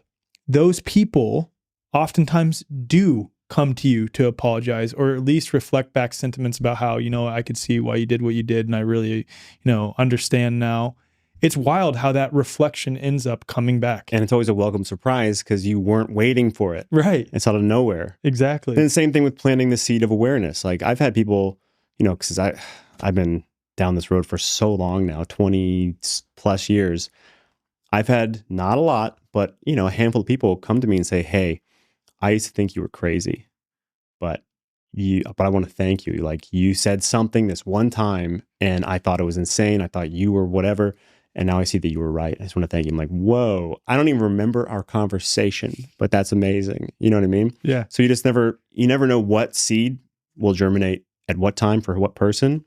So better to leave, seeds that are pleasant or that aren't rooted in some like anger or like determination or, you need that validation for them to come around because you just never know. Yeah. And another piece of that, and we alluded to this together in this conversation, is like, it's also that you want to make your perspective that you have more attractive if it is indeed more attractive. So there's a certain level of like not only the communication of it, but also the embodiment of it too. Like if you're on the extreme end of things, like a fat slob who's like really struggling in life, but then you're trying to tell people who, for the most part, have pieces together, they have a healthy family and things like this, even if they're catering more towards the mainstream, do you think that they're going to want to adopt your perspective? I highly doubt it. Well, and then to like bring this full circle, you are more likely to have an influence if the circumstances of your life reflect that of success. Yeah. And if you're just some Joe Schmo who's not doing much, who's on welfare or whatever, who knows? Like the circumstances aren't great. Why should they listen to you anyway? Right. But when you are in a place of like influence, when you are obviously successful in some way, people want to know way more about what you think. Yeah. They're going to want to know what you eat for breakfast. They're going to know about your morning routine. Like, what do you do? What time do you go to bed? Like the more, again, like success is sort of a broad term. Well, I think in addition to that, especially if you came from a position where at one point in time you were not successful and then now it's very clear that you are more successful, or Yep. you've been through some deep, dark, traumatic Yes. stuff in your life and have transmuted that very clearly, Right. and are now thriving. It's like, I want to know more about Exactly. that guy. What are your secrets? Yeah. What do you know? What do you think about this? What do you believe about this? Like the more, so one of the turning points for me was, as I'm sure you have, and so many people like us have, issues with family where they just say, you're crazy, right? So that's been a very painful reoccurrence in my life, in my adult life. And someone very close to me completely wrote me off a few years ago. So this was after I did, and it was something like rather innocuous. I think I spoke, it was after I spoke at an All Lives Matter panel at the Red Pill Expo in 2017, I think. 2017, 2018. What a time to be speaking on that panel, Right, well, too, exactly. man. And Oh I was my on stage God. with Cynthia McKinney, who's black, who's that by the again? way. Cynthia, Okay. she's a former Democratic congresswoman. Okay, got it. She's awesome. And it was a picture I took of her and me. And I was like, just got off an All Lives Matter panel with Cynthia McKinney. And I got the most, like, and I've received a lot of negative comments and stuff over the years, of course. And I probably will for this podcast even. But it was the most scathing and mean and hurtful like message I've ever received from anybody. It was someone who I love dearly. I mean, it makes me sad even thinking about it. And it was like an essay of like how shitty of a person I was and how crazy I was and how destructive I was and how bad, like I'm all things bad. And I tried to defend myself because I got in like panic mode. I was like, no, you got it wrong. I'm not like, I'm this way and this is what I think. And and no matter what I said, it didn't work. And it was so painful to go through like that sort of breakup with a family member. That's when something really clicked to me. And I realized like I have to make it so that my life is a reflection, is the reflection of what I want it to be. Yeah. So that no matter how crazy anybody thinks I am and my beliefs, the evidence in my life doesn't suggest that at all. Right. It's just all it shows is that I'm doing something right. Right. And so that I actually wrote a poem called Be Undeniable that was in direct response to that. And it's only now in retrospect when I look back, I'm like, oh, that was a significant moment because that's when something shifted in me away from like, I got to reach you. I got to make sure you understand where I'm coming from. You have to understand me. Like, don't misrepresent me. And I was defending myself. I thought, doesn't matter. Yeah. Like, I don't need to, no matter what I do, no matter what I say, it's not going to change this person's mind. The only option I have is to make my life undeniable. So they can think whatever they want, but it doesn't matter because the proof is in the pudding. Circumstances say otherwise. Yeah. And that was like a real turning point. I love that, man. Another example of that is at this event that I run called Confluence, this festival that we have. A couple of the people who are more on the staff, you could say, for the event, saw all the people who were 50, 60 years old, but how healthy they looked. And that in and of itself was like, okay, there must be something to this more like alternative natural side of health, because these people are like, look 20 years younger than they actually are. And that's a perfect example of that. It's like actually embodying, make it undeniable that, okay, there's something to this. Maybe I should peek in the door a little bit more. Exactly. Yeah. So I don't know. I mean, I who knows what will happen with that relationship, but it's certainly like forced me to go inward and stop, I don't know, waiting for the world to change, waiting for the world to catch up to where I was, all that stuff again, and it's always so clear in retrospect, right? Yeah. But like, so from that moment on, and then getting married, having kids, looking back and realizing, wow, I may have been right about a lot of stuff, but I was outsourcing all my responsibility and my accountability because of how corrupt the government was or how evil like some of these agendas are. And I was not taking any actual action in my life to make sure that my life was on the right track. Right.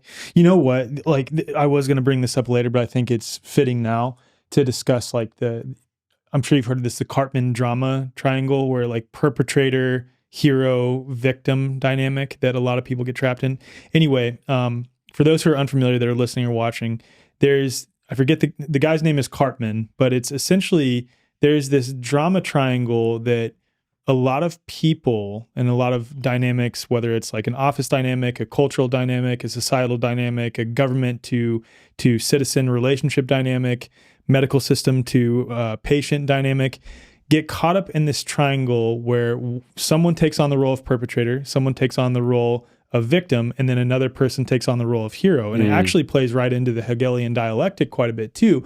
But where I think a lot of the truther space, so-called truther space, gets caught is in that triangle.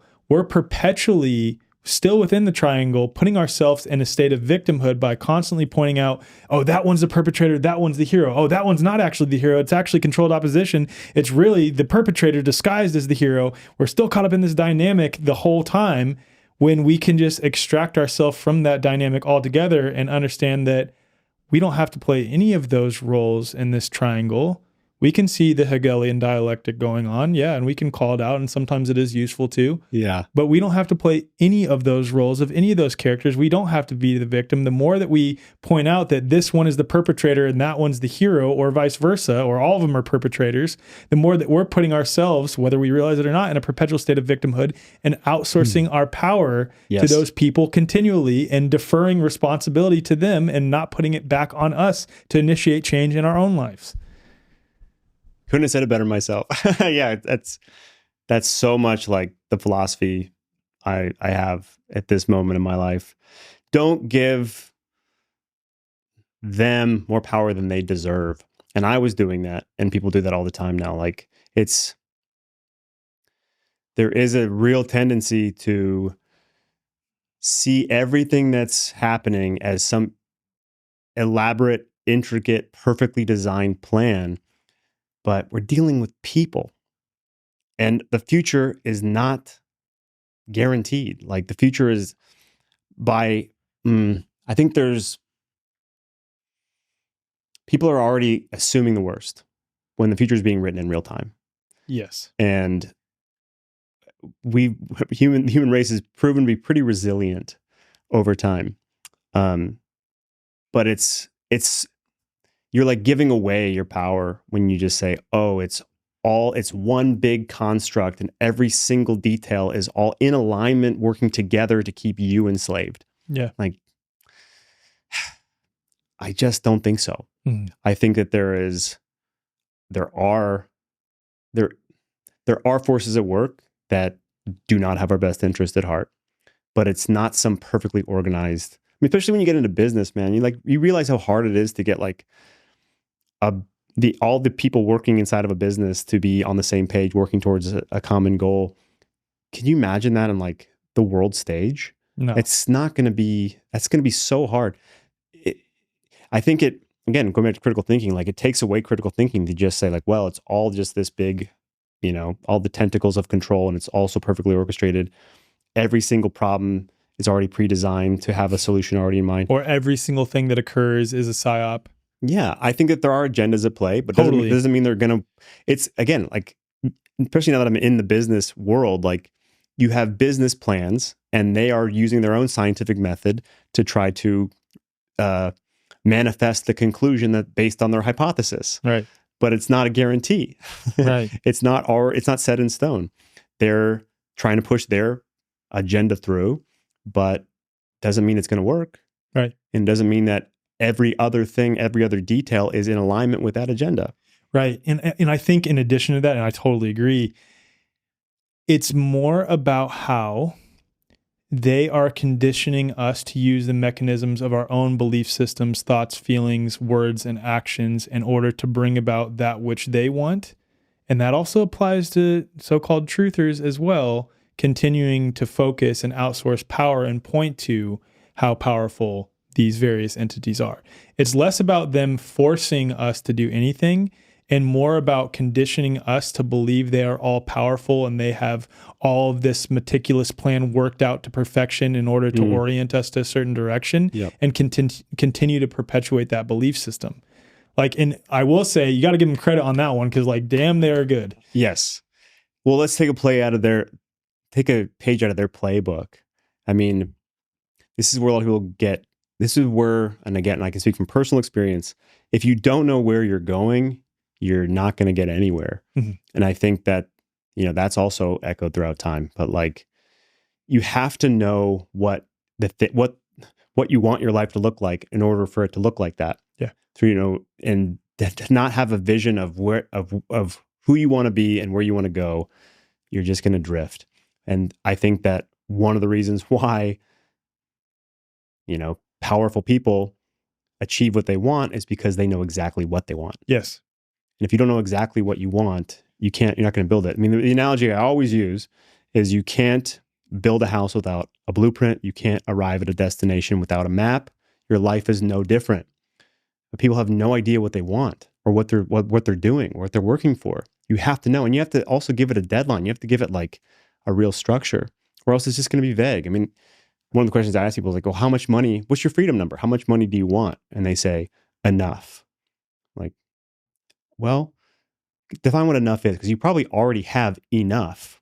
What number do you need to achieve in order to have the life that you want? Like, if you don't have something like that in mind, you're not going to be able to build anything cohesively or thoroughly, because you don't know what you're building towards. Right. You're just kind of like going with the flow. And I used to be that way. Yeah. And I used to actually boast about it. I was like, I'm like Tarzan. I just swing from vine to vine. Yeah, that can get you so far. And it took me it took me around the world, but it ultimately left me like broke and anxious. So it was in my mid-30s. I realized I need to have a plan. I need to know what I'm building, what I'm working towards. I got to be able to support my family. So what am I doing? And you see it like when you have a clear objective in mind, now everything you do is oriented towards the realization of that thing, and you work, and then you like break it down. Like, okay, if that's the goal, what do I need to do today to get there? What's the task? What are the actions I need to do? And that also helps tune out the noise. Yes. So like, again, what we're talking about, it helps you decipher like, well, is this worth my time or not? I see that it's happening. I see people are talking about it. I see people are concerned about it. It is an issue. It's real. But if I put too much focus on this, am I going to lose focus of this other thing that's really important that I build? And that's a good, barometer to know where to put your attention. And I wonder if you took a random sample of 1,000 people who are amongst our shared audience, let's say, and asked them to give the high level details, or even pretty good details on what they think these various nefarious actors are trying to actuate in reality. I think they would be able to give some pretty good details on that. Now ask those same people, give the intricate details of what it is that you want to create in this reality. And I bet money a lot of them who know the intricate details of what the nefarious actors are attempting to create would struggle to articulate what it is that they want to create. Exactly. Yeah. And again, I think that I don't want to like should things, but I feel like your financial situation should be a reflection of the service you provide. Yeah. And that is entrepreneurship at its core. That's even capitalism at its core. Capitalism obviously gets corrupted. Like a true free market. Because money can corrupt your mind. Of course. But if it's rooted in integrity, and if you have strong values, strong principles, and you constantly remind yourself of your values and principles, you can stay on track. But giving something to the world, helping the world, like providing a service, and then your financial situation is a reflection of that, that solves a lot of problems. Yeah. For yourself and others. Amen. Well said. I want to go back to communication just for a minute. Sure. And aside from what we've already discussed, what are some things that you have identified that are either harmful with respect to communication that a lot of people in our shared audiences adopt, and the other side of that, things that are more helpful in how we approach communicating with other people, whether it's we're trying to give a message to the world or we're trying to just have hard conversations with our spouse or conversations with people who disagree with us. I know those are big questions. First thing that comes to mind is parroting those who you admire. I think this is a big, I think it's a problem. So authenticity is key, right? And I think a lot of people see certain individuals that they learn from, that they admire, and they just copy their approach instead of doing it, letting their own authenticity come through. So some people, and I mean a very few select people, can get away with letting anger be the driving force behind the way they communicate. But Alex Jones has been pretty successful at that somehow. He's a very charismatic guy. But okay, so yeah, he's been successful, but the Alex Jones impersonator is not going to be that successful. Right. I don't, Alex Jones, I've never met him. I don't know what he's like. We can speculate all day. Right. Speculate all day. Yeah. But it's worked for him. Whatever he's done, whatever he's doing has worked for him. But if you try to be like Alex Jones, it's not going to be authentic to you. No. So one of the biggest problems is, I think, oh man, this is going to get me in trouble, man. But I think there's a lot of bad advice out there. And I mean, people that are my peers, that are my friends, whose messages, you just gotta shout it. You just gotta keep on. If you have a phone, you should be posting about this stuff every day. Just like, doesn't matter if people don't want to hear it, say it anyway. I'm just like, you can do that. Is that net positive, or is that actually hurtful? For some people's approach doing that can work. But if you're just some random person on Facebook who's hearing that message and you're like, you know what? They're right. I'm just going to speak the truth no matter what. Is that really going to change things? Are you really going to influence people? Are you actually going to be able to reach anybody? The average person on Facebook, like, is your angry post, your condescending, preachy way of standing up for truth, is it actually helping? Or is it just like, is it just reaching people who are already in agreement with you? Echo chamber. Is it an echo chamber? Yeah. Or is it reaching nobody? Right. And chances are it's more likely echo chamber and or not reaching anybody. And how does that reflect in your life? Like, what good what good are you giving out, and what good is coming back to you as a result of that? Like, is it actually helping? Yeah. Is it actually helping you or anybody else? I think this goes back to, like, what is your intention behind that which you're trying to communicate? Just like you said earlier. Well, exactly. People don't know. People are not in touch with their own motivations, and they're fueled by emotions rather than I think anger is a powerful emotion, and it's helpful as a starting place. It is, I think, actually I have a whole segment about this in my Parrhesia program about the power of anger. But if you stay stuck in the place of anger, it's ultimately hurting you. Destructive. But if you use it as motivation to create something else or to find some other way, like if it's a motivator, it can be transmuted into something powerful. But if it's just anger, it's probably not only unhelpful, but also going to be damaging to you. Mm-hmm. So, and the example I use is the Incredible Hulk, from the comics. Like, what makes the Incredible Hulk an interesting character is that it's two personalities. It's like two sides of one personality. And if he was always the Hulk, he'd be one note, it'd be boring, it wouldn't be interesting. But because it's Bruce Banner who struggles with controlling his anger, and then when it erupts, he becomes the Hulk, it makes it a fascinating character. Mm-hmm. But if it was just one or the other, it's not interesting. Right. But it's that, like, it's the balance between the two, like Bruce Banner trying to, like, maintain it, trying not to keep, trying to only let it out when it's appropriate. that makes it fascinating. Yeah. But if you're only the Hulk all the time, you're just going to bulldoze your way through life, and ultimately people probably won't care that much. Yeah. People want to stay away from you probably. Yeah, Yeah. exactly. Yeah. So now, what was the other part of your question The other about? part is like, you kind of answered both in that. It's like, what are some things that you find are more useful that people haven't thought of with respect to communication? And then the opposite of that, like, what are some things that are not useful that people typically do? Useful. I think the more you can channel what what you're feeling into something constructive, like, so one of the things I'd have people do in the Praise program is write a poem. I mean, it was like an obvious thing for me because I was writing a lot of poetry and it was super helpful for me. But to get it from a place of, because not only do people have a hard time communicating, but they don't even know how to speak well.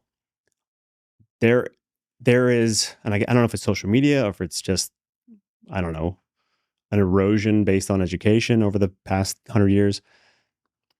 People don't know how to speak coherently. Yeah. There are a lot of filler words. Vocabulary is not very big. People don't know how to use periods. They drone on and on. They don't know how to make a point and stick the landing. But if you can funnel that, if you can articulate everything you want to say in a poem and you write it out, you will then be able to speak about that thing more clearly in conversation because you've taken the time to take it out of the thought sphere and into something tangible. You will be able to speak more clearly about it in life. Now, I'm not saying everyone needs to start writing poetry, but that's just one example. Journaling though, too. Journaling. Yeah. Another thing I would do with my students is, okay, you have been invited to speak at an event, and everybody who's in the audience is already on your side. Like, they're there to hear you. You don't have to convince them of anything, but you're the expert on this topic. Now write a speech about the topic. Because now, again, they're taking it out of this reactionary place of where it's mostly in their thoughts, conveying it in a very clear way, in a persuasive way. And by doing that, by just having that discipline and writing it out, they will now be able to speak more clearly on that subject, more thoughtfully. So having some sort of way to take it away, just out of your thoughts and into something Actualize real. it in reality. Yeah. Yeah. And then that's not reserved to just writing a fake speech or writing poetry, but like taking it out of the abstract and into something real can be helpful. Yeah. And like you said, journaling is a easy way to do that. Writing out your thoughts on something just by writing it out, you will be able to speak more clearly about it. Yeah, that's been my experience too. Like when I have various presentations and things that I want to give, the more that I take concepts in my mind and write them out on paper, the more that I actually refine the concepts quite a bit. Like there's some power in that for sure. Like bringing it into physical form and then pulling it back into your thoughts and then bringing it into physical form again. It's like alchemy in some way, Exactly. Yeah. Yeah, it's transmutation. It is taking it away from the clouds and into reality. Yeah. Another question I have that you alluded to earlier is not taking on the characteristics of people that you watch online that you look up to, which of course like have a great impact on you. You can refine your thought process and even inform effective communication style. But how does someone, or how do you help someone who is acknowledging that side of things find their own authentic voice? Like, what does that actually mean to find one's own authentic voice? That's a great question. Well, I think now, with what I'm doing with people now, helping them figure out how they can come up with a service that they can offer someone and get paid that can provide a lens through which you communicate. So I think that I don't know how to say this, but if you're going to build an online business, you have to have an online presence. Okay.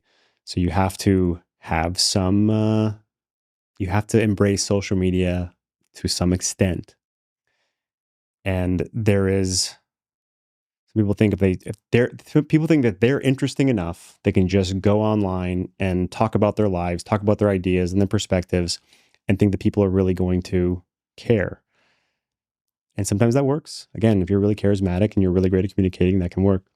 But if you have something that's specific, like a niche, you can then bring all of your experience, all of your your thoughts, your ideas, your opinions, your overview, perspective, all of that through a lens that can be helpful to someone.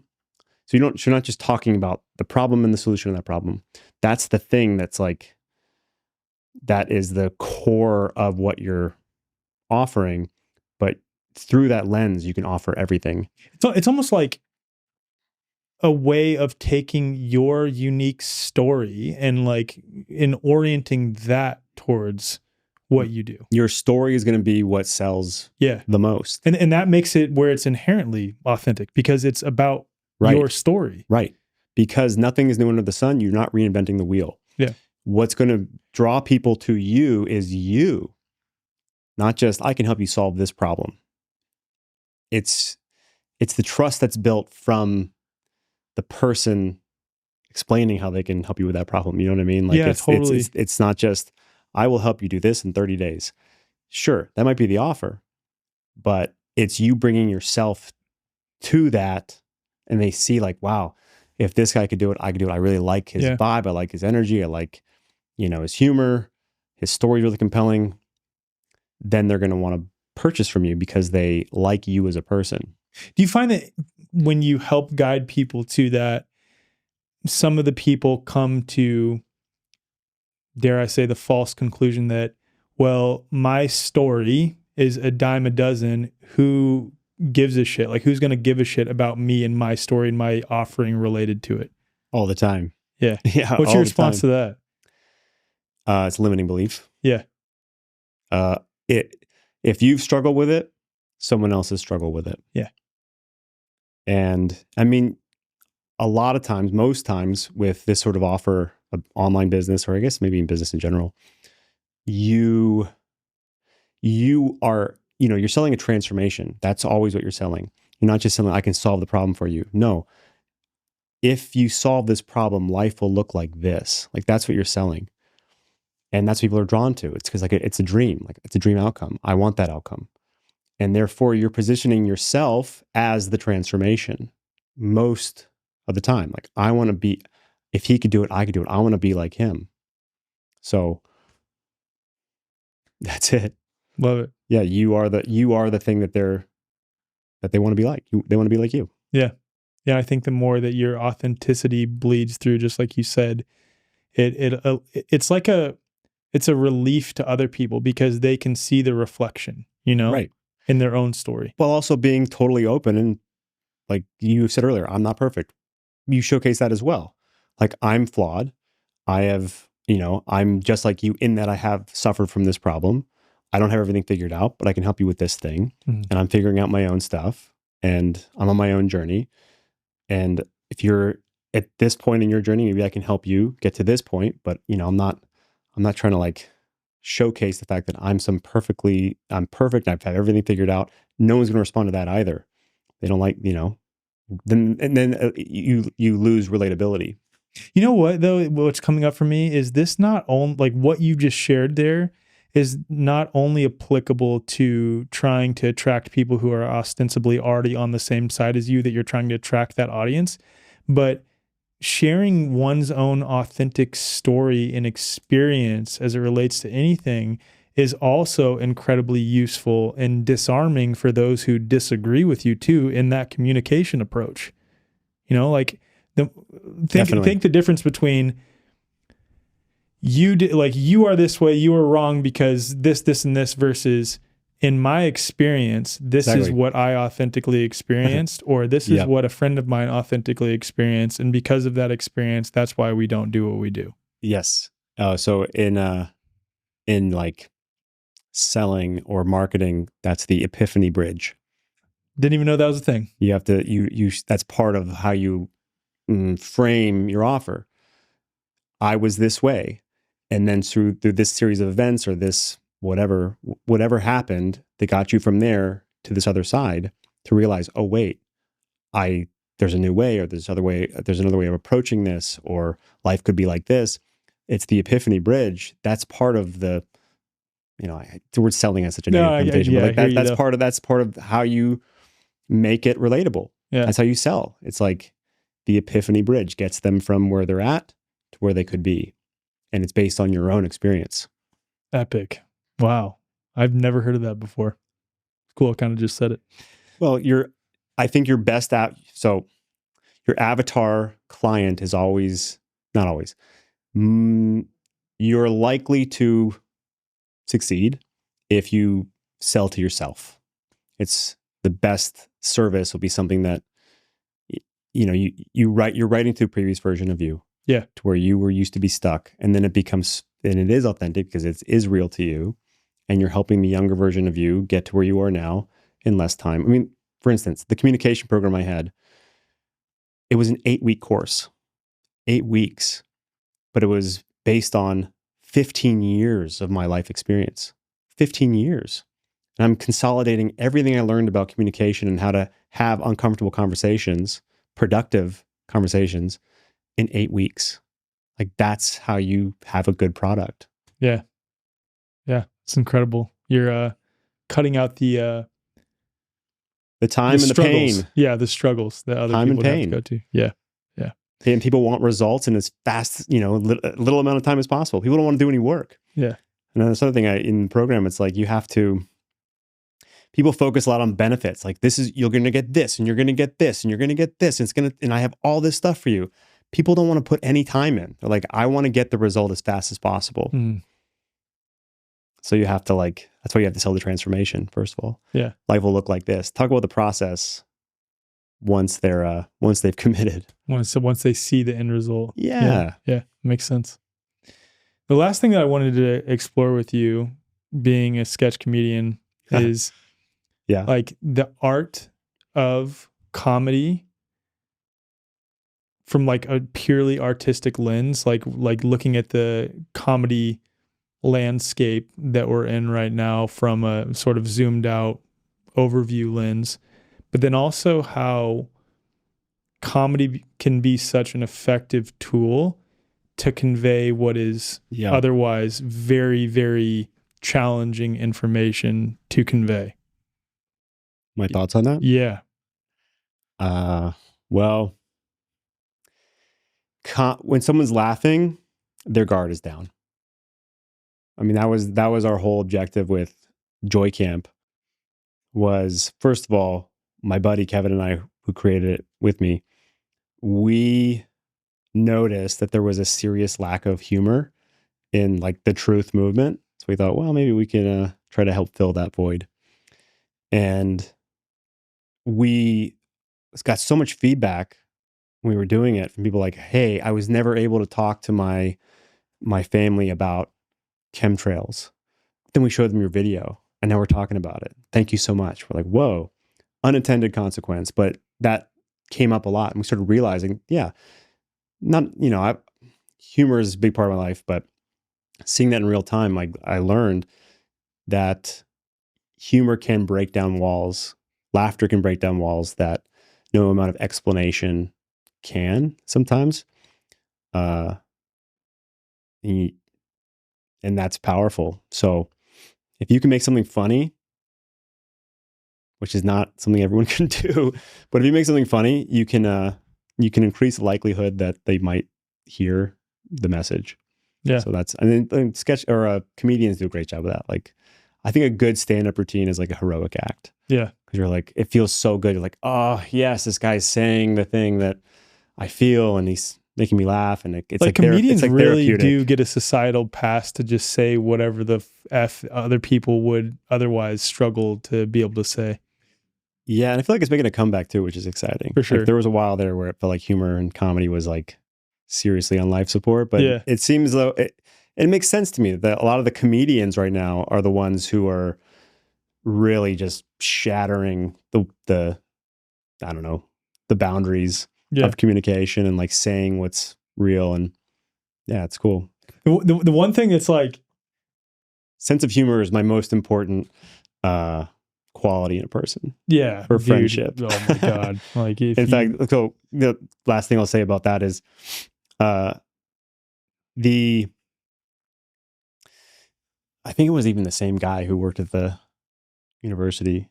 Anyway, I was relating to him like, some of my friends who I've been friends with for 20 plus years are kind of like your workout buddy. We don't necessarily see eye to eye on everything, but I'm totally okay with that because when we get together, we have fun and we laugh. Like we can make each other laugh. And that is more important to me than making sure they understand the truth about everything and that they get what's going on. It's like, I'd rather spend time with those guys. So just, I guess the point I'm making is just because someone is like-minded doesn't mean you're going to enjoy their company. Hang out with them. Yeah, Dude, exactly. that is so true, man. Like, oh my goodness. And there, with that being said, there is so many like-minded people that I fucking love hanging out with. And despite, because of what's happened over the last 5 years, a lot of my previous friends, especially many of them that are still in the Army, sort of strayed to the wayside, I guess you could say. And I've developed so many incredible friendships as a result of that. But I wholeheartedly agree. There are some people that I've been around, even like some bigger names, so to speak, where I'm like, dude, this dude sucks to be around. I know. Yeah, it's like I agree with you and I can't stand you. Like I wouldn't want to hang out. Right, I respect what you're doing, where you're coming from, but boy, I wouldn't want to be like at a party having casual. No. And I've actually been to some parties with people like that. I'm like, oh yeah. Yeah, totally, dude. Totally get what you mean there. The other thing I wanted to bring up though, that I think is so funny about comedy in the social media age with respect to comedians who have a social media presence and are saying a lot of stuff is that like when you're in the midst of a stand-up routine or you have a skit or something like that, it's sort of expected that the good comedians are going to say some controversial stuff. Like they're pushing the envelope and that's awesome. Like, but it's like expected within that container. The weird thing that I won't say I struggle with, I just find so fascinating is like when people have already labeled themselves as a comedian in the world and use social media to post about stuff, when they post some stuff that's like, oh shit, they went there or they said that, it's so funny because they can always fall back on, dude, I'm a comedian. I could like, they can literally just say whatever the hell they want. Not saying they can, but at the least they always have that excuse in their back pocket if they say something that's like, dude, come on, like that's really fucked up. Yeah. But it's like, no, dude, I'm a comedian. It's like, yeah, but 4 posts ago you were speaking very seriously. So how do we know what's comedy and what's, you know what I mean? It's like the lines get blurred on what's what. Well, all the more reason to just make it funny if you can. Yeah. You know what I mean though, right? It's like, yeah. It's comedy inherently makes things more lighthearted. I think that that's been one of my, I don't know, saving graces in life. I've always been able to laugh at, even when I was at my worst possible moment. That's when I started turning it around. I was laughing was like, you are pathetic, dude. Like, this is ridiculous. How ridiculous is it that you are this pathetic?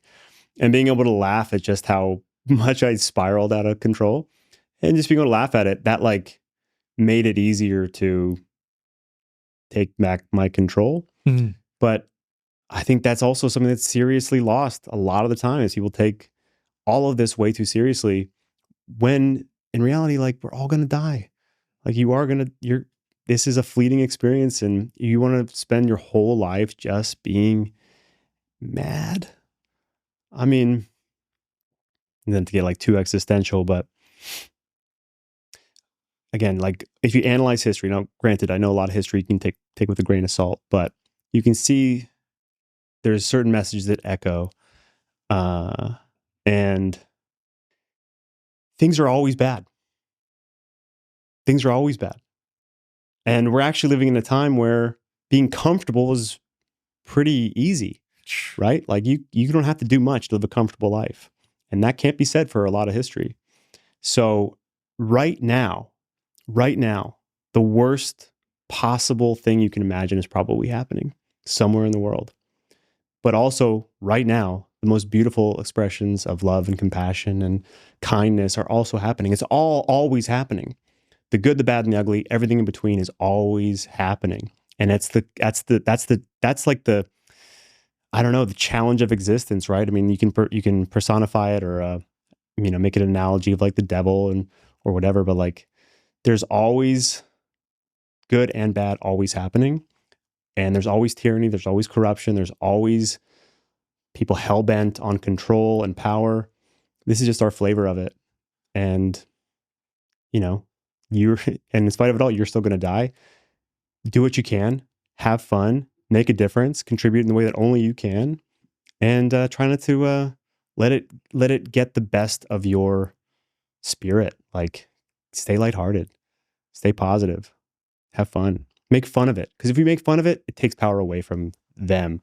Mm-hmm. If you can laugh in the face of evil, it makes evil less threatening. Yeah. Yeah, it looks like the man behind the curtain, like we were talking about earlier off It camera. dissolves the power because you take your power back if you can laugh at it. Yeah, absolutely, man. Yeah, and I love what you said there about like there's always good, bad, and everything in between happening, and then that then makes it so it's on each of us to determine in our daily habits, our actions, the way we carry ourselves in our lives, the degree to which we're feeding either side of that spectrum.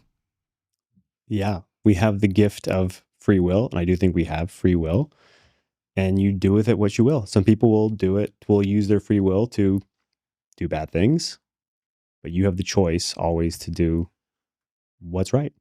Amen. Based on your own definition of like right and wrong, I guess.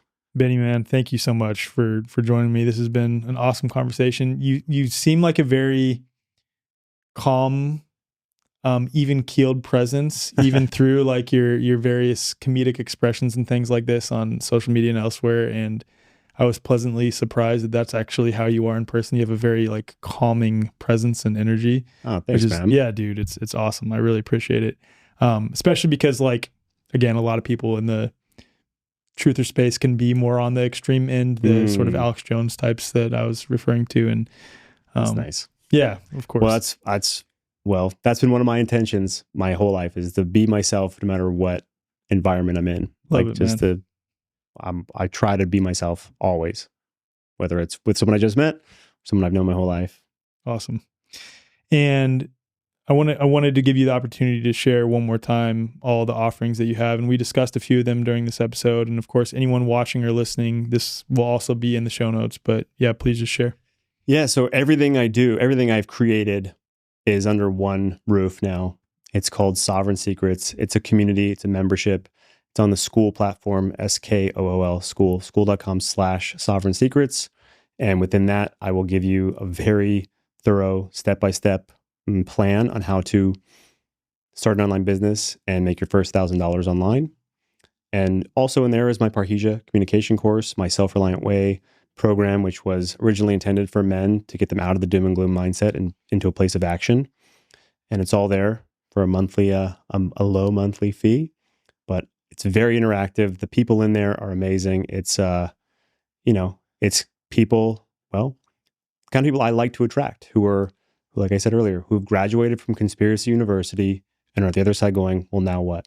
Mm-hmm. Who are motivated towards living a good life, helping others who haven't given up, who are stuck in a place of apathy, who are actually driven. So it's a really great community of people who have common goals and who are ready to, make a difference on the individual level and get paid as a result. It's a great environment. And yeah, I have a free community if anyone's interested at bennywills.com. And you can find me there. All roads lead back to that. Like everything now goes right back to my communities because that's where my passion is. That's where my focus is. And that's what I love doing. Epic, man. Thank you so much for sitting down with me. Oh, thank you for having me. Pleasure.